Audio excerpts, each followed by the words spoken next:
Assalamualaikum warahmatullahi wabarakatuh. Innal hamdalillah nahmaduhu wa nasta'inuhu wa nastaghfiruh wa na'udzu billahi min shururi anfusina wa min sayyiati a'malina. Man yahdihillahu fala mudilla lahu wa man yudlil fala hadiya lahu. Asyhadu an la ilaha illallah wahdahu la syarika lahu wa asyhadu anna Muhammadan abduhu wa rasuluhu amma ba'd. Alhamdulillah, segala puji dan syukur senantiasa kita panjatkan kepada Allah Subhanahu wa taala, yang mana tentunya atas limpahan karunia, taufik dan hidayah dari Allah Subhanahu wa taala, pada kesempatan di malam hari ini Allah Subhanahu wa taala masih memberikan kesehatan kepada kita, masih memberikan keringanan langkah-langkah kaki kita, sehingga dengan taufik dan hidayah dari Allah Subhanahu wa taala kita masih bisa hadir di rumah Allah Subhanahu wa taala untuk mempelajari ayat-ayat Allah Subhanahu wa taala dan hadis-hadis Nabi sallallahu alaihi wa alihi wasallam. Salawat serta salam semoga senantiasa selalu tercurahkan kepada baginda Nabi Muhammad sallallahu alaihi wa alihi wasallam, kepada keluarga beliau, para sahabatnya, dan orang-orang yang mencintai sunnah beliau hingga akhir zaman. Alhamdulillah, pada kemarin kita sudah menyelesaikan rukun daripada rukun sholat. InsyaAllah pada hari ini kita akan lanjutkan ke bagian yang kelima, yaitu wajib-wajib sholat. Bagian yang kelima di halaman 90 di kitab Fikih Biasa. Bagian kelima, wajib-wajib sholat. Baik, wajib-wajib sholat ada 8. Wajib sholat ada 8. Yang sholat menjadi batal bila ditinggalkan secara sengaja. Nah, wajib-wajib sholat ini yang akan kita baca ada 8 ini. Kalau ditinggalkan secara sengaja, maka bisa membatalkan sholat. Kalau ditinggal secara sengaja, wajib-wajib sholat. Dan wajib sholat ini menjadi gugur. Wajib sholat ini menjadi gugur disebabkan karena lupa. Wajib sholat ini menjadi gugur disebabkan karena lupa. Kalau lupa wajib sholat, ya, maka bisa jadi dia gugur dan diganti dengan sahwi. Dan diganti dengan apa? Sujud sahwi. Apa dalilnya? Apa dasarnya? Rasulullah SAW pernah sering kita kasih contoh kemarin. Pernah suatu hari beliau atau ada seseorang yang ketika dia meninggalkan wajib sholat, contohnya duduk tahiyat awal. Contohnya duduk apa? Duduk tahiyat awal. Dia lupa duduk tahiyat awal, langsung bangun, tidak duduk tahiyat awal. Berarti kan orang ini dia meninggalkan wajib sholat. Nah, ketika posisi dia belum sempurna berdiri, maka ketika itu wajib bagi dia untuk kembali. Ya, wajib bagi dia untuk apa? Kembali. Tapi kalau ketika posisi berdirinya sudah sempurna, sudah pindah ke rukun berdiri, maka ketika itu duduk tahiyat awalnya menjadi apa? Gugur. Jadi gugur artinya tidak harus ulang tahiyat awal. Nanti bisa diganti dengan apa? Bisa digantikan dengan sujud sahwi. Dengan catatan ketika kita lupa memang kita sudah berpindah ke rukun berdiri secara tegak. Kalau seandainya kita belum berpindah secara sempurna, artinya masih posisi kita masih bangun sedikit, kemudian kita ingat, maka ketika itu wajib bagi kita untuk turun dan melakukan duduk tahiyat awal.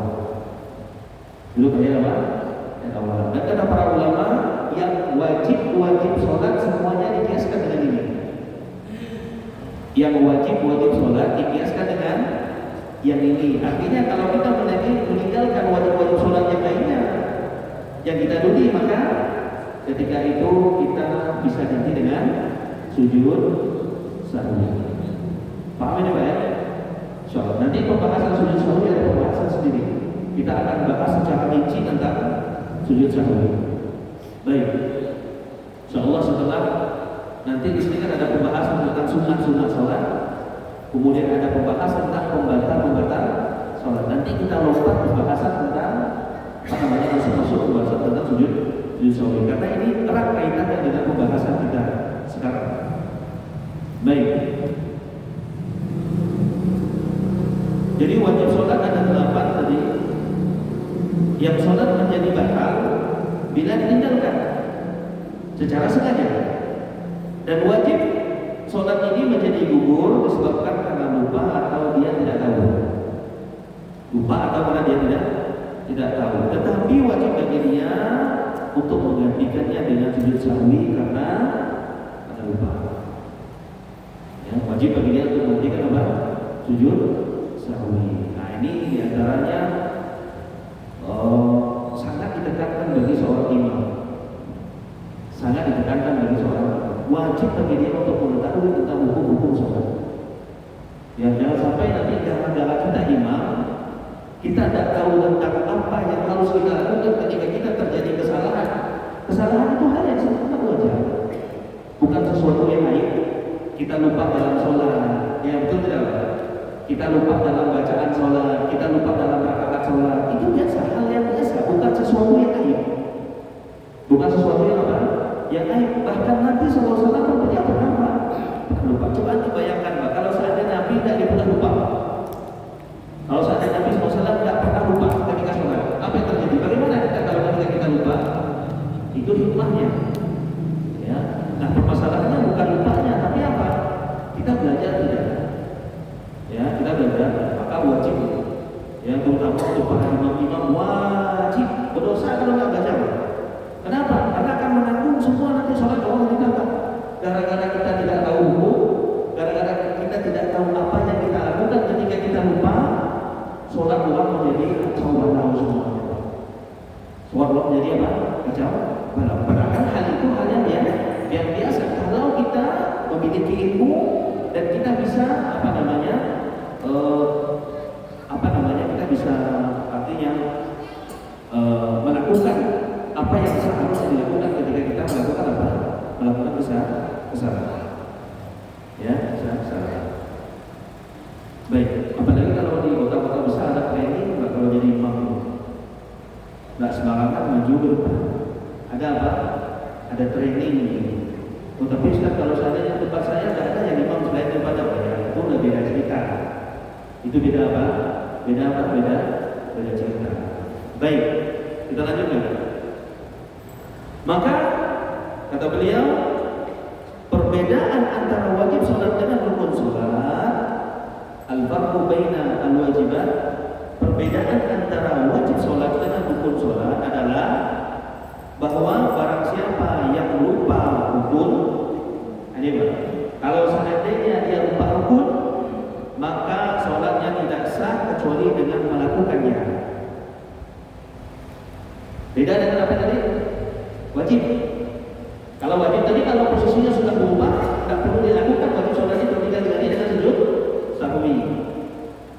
Ya, beda dengan rukun. Rukun 13 atau rukun 14 yang sudah kita sebutkan itu. Kalau kita lupa rukun tersebut, kita wajib ulang rukun itu. Kita wajib apa? ulangnya rukun tersebut. Ya, kemudian gerakan-gerakan yang setelah kita lupa itu maka tidak dianggap. Ya, diulang lagi itu. Itu bedanya antara wajib dengan apa? Wajib dengan rukun. Nah, imam harus tahu. Wajib tahu, tidak boleh tidak. Tidak boleh tidak. Ya, kalau tidak tahu jangan jadi imam. Karena imam sholat itu bukan untuk jadi kehebatan tidak. Ini tanggung jawabnya besar di hadapan Allah Subhanahu wa Ta'ala. Ya, tanggung jawabnya besar di hadapan Allah Subhanahu wa Ta'ala. Baik. Jadi itu bedanya antara apa? Antara wajib sholat dengan rukun sholat. Kalau rukun sholat ya wajib bagi kita untuk mengulangnya. Lupa baca surah Al-Fatihah, bangun lagi, baca surah Al-Fatihah kemudian lanjutkan rakaatnya. Ya, beda dengan kalau kita lupa wajib sholat. Adapun siapa yang lupa wajib sholat, maka sujud sahwi cukup sebagai gantinya. Ya, lupa wajib sholat, wajib sholat juga harus tahu kan? Harus tahu apa saja yang Allah Subhanahu wa Ta'ala wajibkan bagi kita di dalam sholat itu, wajib sholatnya, rukun sholatnya, syarat-syarat sholatnya. Ya, nah itu. Sebenarnya kalau lebih bagus tuh ada yang store pokoknya. Bulan depan, pekan depan Pak Kadus store tentang wajib sholat sebutkan, pokoknya ada 8. Ya. Baik, penjelasan wajib sholat adalah sebagai berikut. Bismillah. Nah, kita akan baca. Yang pertama, semua takbir selain daripada takbiratul ihram. Semua takbir kecuali takbiratul ihram. Takbiratul ihram hukumnya rukun. Takbiratul ihram itu hukumnya apa ya? Rukun dalam sholat. Bukan wajib sholat dia. Kecuali takbir yang lainnya. Intinya nyaman kita ingat itu untuk biar mudah kita mengingatnya. Semua takbir hukumnya wajib kecuali takbiratul ihram. Kecuali apa? Takbiratul ihram. Kalau lupa takbiratul ihram nanti enggak bisa. Udah rakaat terakhir yang lupa. Jadi nampaknya saya tak ada niat takbiratul ihram. Apa yang dilakukan? Terus 4 rakaatnya bagaimana? Lupa takbiratul ihram. Takbiratul ihram ini kan hitungannya ada enggak usah lagi. Kalau udah rakaat keempat, kita baru ingat setelah assalamualaikum warahmatullahi wabarakatuh. Tidak ada tadi tidak takbiratul ihram dari pertama subhanallah. Sudah selesai 4 rakaat baru ingat. Apa yang kita lakukan, Pak? Ulang sholat. Terus yang 4 rakaat dihitung kan? Tidak. Ya, tidak. Begitu juga dengan yang lainnya. Begitu juga dengan yang lainnya. Baik. Yaitu yang disebut dengan takbir al-intiqal. Nah, selain daripada takbiratul ihram namanya disebut dengan apa? Takbir al-intiqal. Apa takbir intiqal? Intiqal itu dari kalimat intaqala yang yantaqilu intiqal. Intiqal itu dalam bahasa Arab namanya masdar. Kalau masdar ini tidak terikat dengan waktu. Kalau intaqala telah pindah artinya terikat dengan bahasa lampau. Kalau yantaqilu yang sedang terjadi dan yang akan datang. Kalau intiqal itu namanya masdar, artinya dia melakukan dan tidak terikat dengan waktu. Kalau dari segi bahasa. Nah, takbir intiqal, takbir perpindahan. Takbir perpindahan dari satu rukun ke rukun yang lainnya. Kapan kita baca ya? Allahu Akbar. Takbir intiqalnya kapan dibaca? Ketika lagi di atas Allahu Akbar, ketika kita sujud. Kan itu adalah takbir intiqal. Allahu Akbar. Ya kan? Sami Allahu liman hamidah. Kita nyebut lafaz Allahu Akbar-nya kapan? Ya ketika intiqal. Ketika intiqal. Artinya ketika kita mulai pindah itu sudah bulan. Mulai mati. Ya, di tengah-tengah perpindahan. Makanya disebut dengan takbir al-intiqal. Makanya disebut dengan apa? Takbir al-intiqal atau takbir perpindahan. Ini berdasarkan ucapan Ibnu Mas'ud. Berdasarkan ucapan siapa? Ibnu Mas'ud. Apa kata beliau? Ucapan Ibnu Mas'ud. Ra'aitu nabiyya. Ra'aitu an-nabiyya. Saya melihat Nabi. Saya lafaznya pakai saya melihat Nabi. Berarti Ibnu Mas'ud ini siapa? Tabi'in atau sahabat? Sahabat. Karena sahabat kan sebagaimana yang kita ketahui kan siapa yang bertemu dengan Nabi. Ada sebagian ulama kemarin sudah kita jelaskan kemarin di sawah. Sebagian ulama mengatakan man ro'a. Dan ingat tak? Man ro'a. Siapa yang melihat Nabi? Siapa yang melihat Nabi? Kemudian mukmin bihi, kemudian beriman. Walau lawatan, walaupun hanya sebentar, dia melihat mukmin bihi, beriman, wa mata ala dzalika. Dan dia meninggal dunia di atas keimanan tersebut. Cuman kan lafaz ro'a, lafaz melihat ini dikritik oleh sebagian ulama yang lainnya. Kenapa? Ada sebagian sahabat yang mereka tidak melihat Nabi. Seperti siapa? Umi Maktum. Umi Maktum beliau tidak melihat Nabi. Kalau lafaz yang dipakai itu man ro'a, siapa yang melihat Nabi? Itu sahabat, berarti Umi Maktum tidak masuk sahabat. Padahal beliau bertemu dengan Nabi, hidup di zaman Nabi, beriman kepada Nabi, kemudian meninggal di atas keimanan. Maka yang lebih tepat itu siapa? Man laqiyan Nabi sallallahu alaihi wasallam. Pakai lafaz laqiya, siapa yang bertemu dengan Rasulullah sallallahu alaihi wasallam. Ini keutamaan sahabat. Sahabat itu melihat langsung bagaimana praktek dari Nabi kita yang mulia sallallahu alaihi wasallam. Makanya penting kita itu melihat hadis, ya kan, mengamalkan hadis, kemudian hadis tersebut diamalkan sebagaimana apa yang diamalkan oleh para sahabat. Mengamalkan sebagaimana apa yang diamalkan oleh para sahabat. Memahami sebagaimana apa yang dipahami oleh sahabat. Tidak bisa kita pahami begini. Ya, makanya ketika antum sering saya sampaikan, ketika ada yang berdalil dengan Al-Quran, ada yang berdalil dengan hadis Nabi Sallallahu Alaihi Wasallam, ya, belum kita katakan orang tersebut di atas kebenaran. Sampai kapan dia dikatakan benar? Sampai dia memahami hadis tersebut, mempraktekkan hadis tersebut sebagaimana prakteknya para sahabat Nabi yang mulia Sallallahu Alaihi Wasallam. Maka untuk mengetahui pemahaman benar atau tidak, Tuhan tanya apa? Tuhan ketika memahami hadis ini, siapa yang memahaminya seperti apa yang dipahami oleh Tuhan? Nanti ada pertanyaan.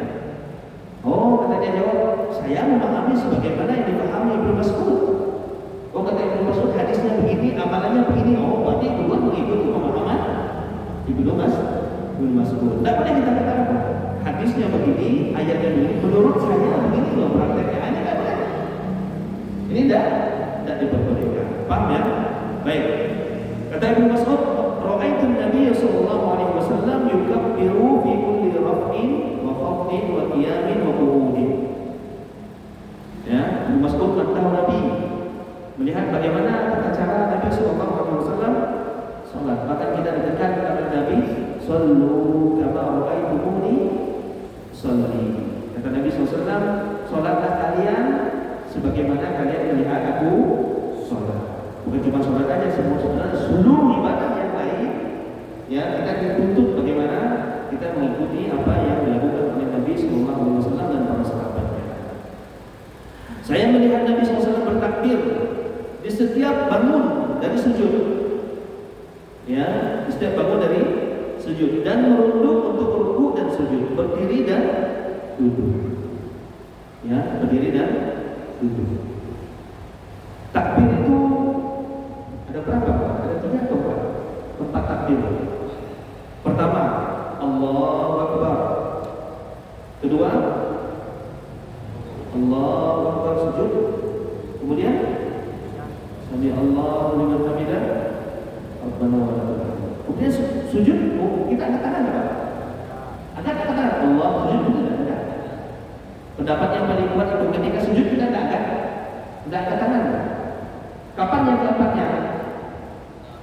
ketika kita bangun dari tahiyat awal. Ketika kita bangun dari tahiyat awal, bangun untuk rakaat yang ke-3. Allah, baru kita angkat tangan. Ada 4 ya. Pertama, Allahu Akbar. Yang kedua, Allahu Akbar. Kemudian Sami Allah, angkat tangan. Kemudian ketiga, kan? Satu lagi, ketika bangun dari tahiyat awal. Berarti ketika sujud diisi kan? Ketika sujud tidak Allahu Akbar. Ini pendapat yang paling kuat. Walaupun ada sebagian ulama yang mengatakan dia ada apa namanya angkat tangannya. Wallahu a'lam bishawab. Nabi SAW selalu menjaga sampai beliau wafat. Ya, ini menunjukkan kalau dia wajib itu tidak ditinggal oleh Nabi SAW.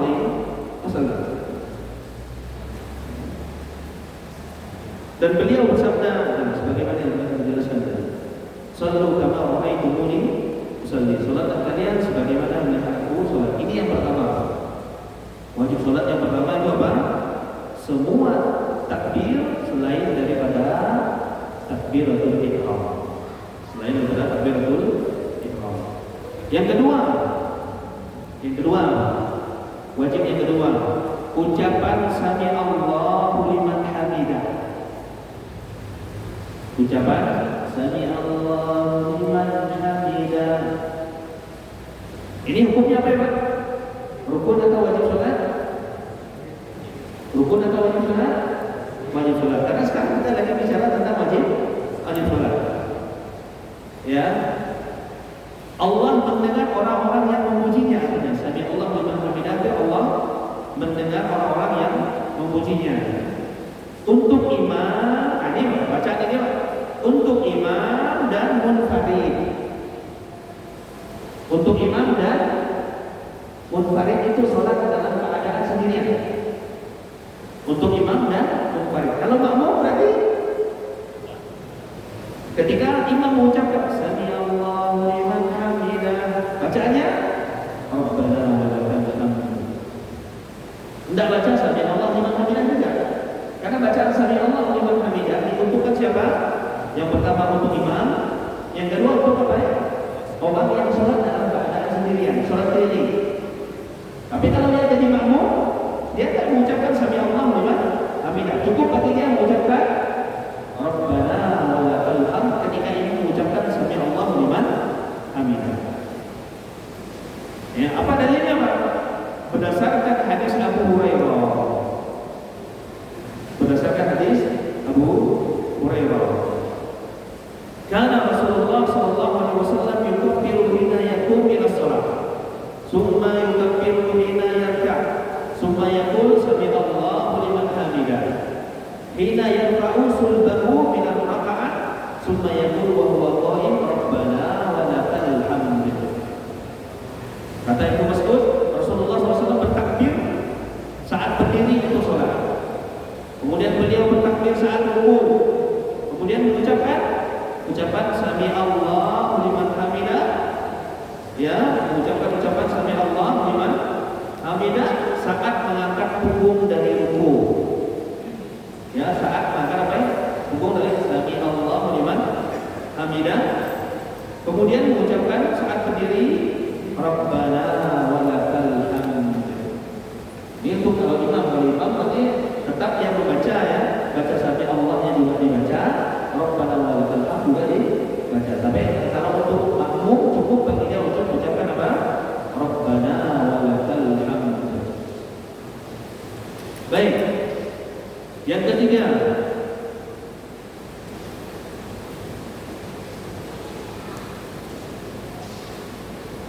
ini sudah termasuk pembahasan itu ya. Ya, ucapan yang tadi itu sami Allah liman hamidah, kemudian ucapan Rabbana wa lakal hamd. Hadis disebutkan ya, untuk makmum saja. Adapun untuk imam dan orang-orang yang sholat sendirian disunnahkan ya bagi keduanya untuk menggabungkan keduanya berdasarkan hadis Abu Hurairah di atas dan berdasarkan hadis Abu Musa. Di dalamnya tercantum bahwa idza qala sami Allahu liman hamidah faqulu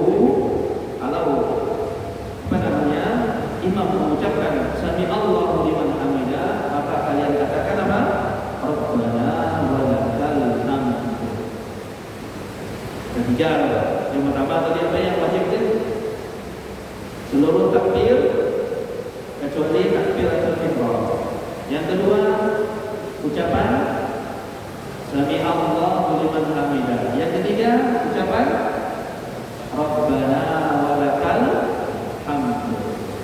Yang keempat ucapan, diperhatikan.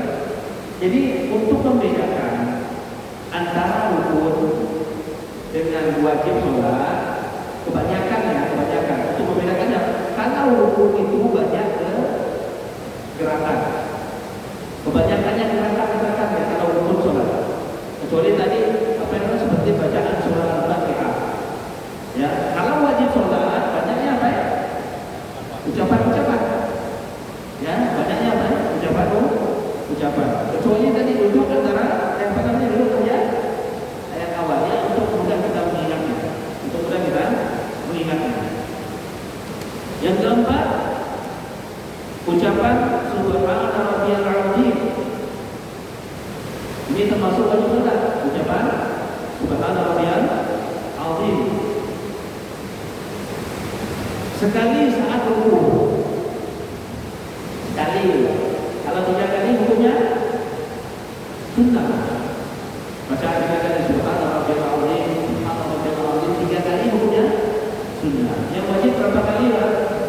Sekali saja. Berarti kalau baca cuma sekali, sehingga lama rukuk. Sekali. Jadi jangan kita sujud dulu, jangan kita berprasangka dulu dengan apa? Dengan imam. Bisa saja dia Allahu Akbar subhanallah. Sami Allahu. Itu bagaimana kita baca sekali. Kalau seandainya imamnya tak tahu. Ya, kalau seandainya imamnya apa? Imamnya tak tahu dan belum. Baik, yang kelima ucapan Subhana rabbiyal a'la. Ketika apa? Sujud. Ya, ketika sujud. Dan ini juga yang wajib hukumnya sekali saja. Yang wajib hukumnya sekali. Ini berdasarkan ucapan Hudzaifah bin Yaman dalam hadisnya. Kata Hudzaifah, "Kana ya'ni an-nabiy sallallahu alaihi wasallam yaqulu fi ruku'ihi." Dahulu Nabi sallallahu alaihi wasallam beliau membaca di dalam rukuknya Subhana rabbiyal azim, fi sujudihi Subhana rabbiyal a'la, di dalam sujudnya. Subhana rabbiyal azim di dalam rukuk beliau, Subhana rabbiyal a'la di dalam sujud beliau. Ya, dalam sujud beliau. Dan disunnahkan menambah tasbih. Nambah tasbih Subhana rabbiyal azim, Subhana rabbiyal a'la disunnahkan untuk menambah tasbih saat rukuk dan sujud ini sampai 3 kali. Jadi yang wajib hukumnya sekali, ya, yang 3 kali ini hukumnya sunnah. Yang keenam, ucapan Rabbil firli. Doa apa ya Pak? Doa duduk antara 2 sujud. Doanya juga cuma ini banyak, yang lain juga ada. Tapi ini yang paling ringkas Pak. Rabbil firli, baca 2 kali dah selesai sholat kita. Ya, Rabbil firli. Di antara 2 sujud ya, doa duduk di antara 2 sujud. Kemudian berikutnya yang ke-7, tasyahud pertama. Ini tasyahud pertama bagi selain makmum yang imamnya bangkit karena lupa. Ini yang kita contohkan tadi. Ya, tasyahud pertama bagi selain makmum yang imamnya bangkit karena lupa. Karena dalam kondisi ini dia tidak wajib tasyahud karena kewajiban mengikuti imam. Ya, kewajiban mengikuti imam. Kalau imam lupa dulu ayat awal. Nah, kita makmum kan belum ayat awal ini, nggak boleh. Ya, kalaupun nanti diingatkan selesai sholat lupa. Tadi lupa ayat awal. Lupa. Berarti apa yang dilakukan?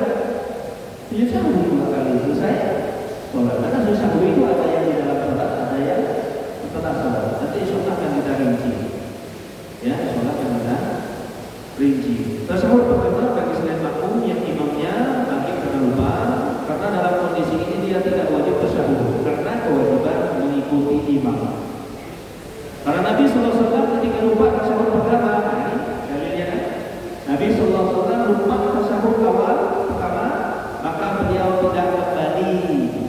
lupa ada kembali, ya karena dia bukan rukun. Kalau seandainya tahiyat awal tadi rukun, pasti Nabi ulang lagi.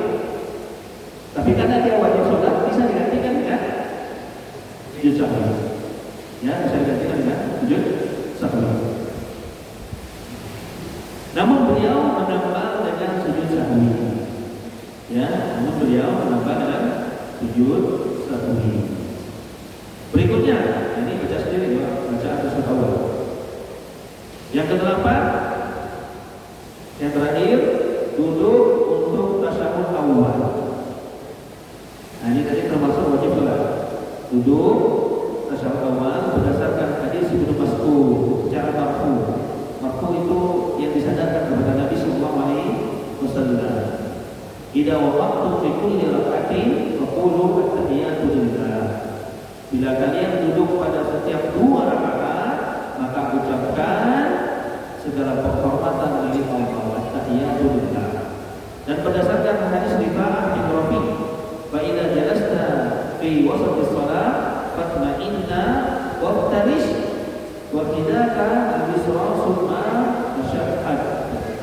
Bila kamu duduk di tengah salat, maka duduklah dengan tumaninah, bentangkan paha kirimu di atas lantai, yakni duduk iftiras. Duduk apa ya? Iftiras. Duduk iftiras sama dengan duduk tahiyat. Duduk iftiras sama lainnya duduk apa? Duduk tahiyat awal. Kalau tawarruk tahiyat akhir. Kalau iqam kemarin yang kita jelaskan yang begini. Ini apa duduk apa? Duduk iqam. Ini sunnah. Ya, duduk iqam ini apa? Sunnah. Selesai kita tentang wajib-wajib sholat. Masih ada waktu? Makanya berapa? Masih 6 menit. Masih 6 menit. Lanjut atau saya jawab?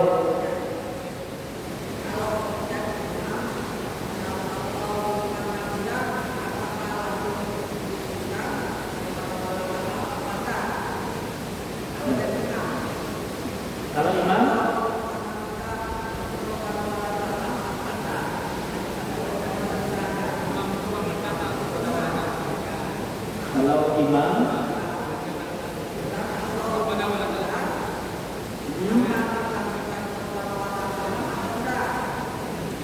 sudah jelas kan doa apa?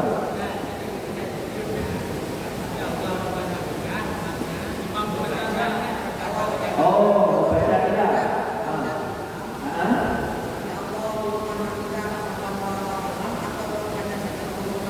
Iya, itu termasuk kekhususan untuk sholat ya, kekhususan untuk imam. Jadi dibaca, baca.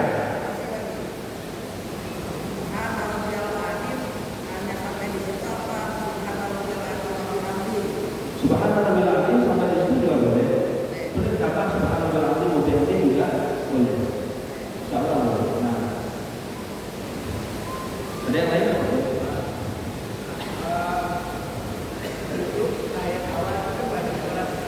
Duduk tahiyat awal termasuk wajib sholat. Kalau sholat di luar rakaat, kan kebanyakan orang langsung tahiyat akhir, ada tahiyat awal. Iya. Ada pertanyaan, kalau sholatnya 2 rakaat, apakah duduknya pakai duduk tahiyat awal atau duduk tahiyat akhir? Nah ini permasalahan memang di kalangan antara para ulama kita ini terjadi perbedaan pendapat yang sangat panjang.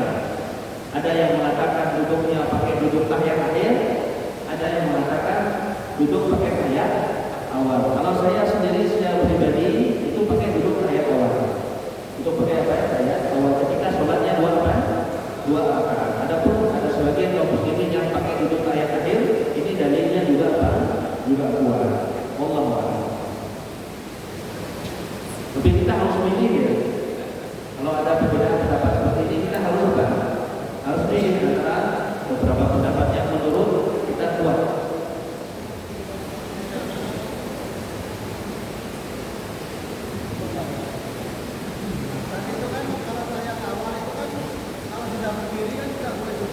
Iya. Kalau untuk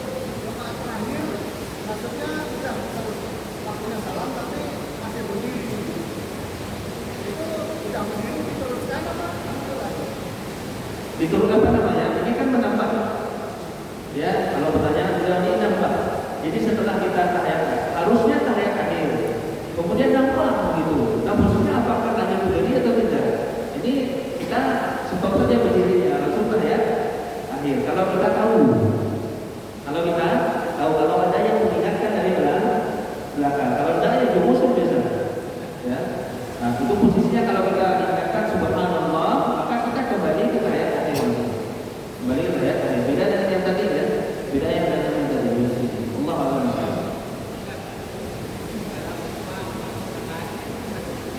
Oke.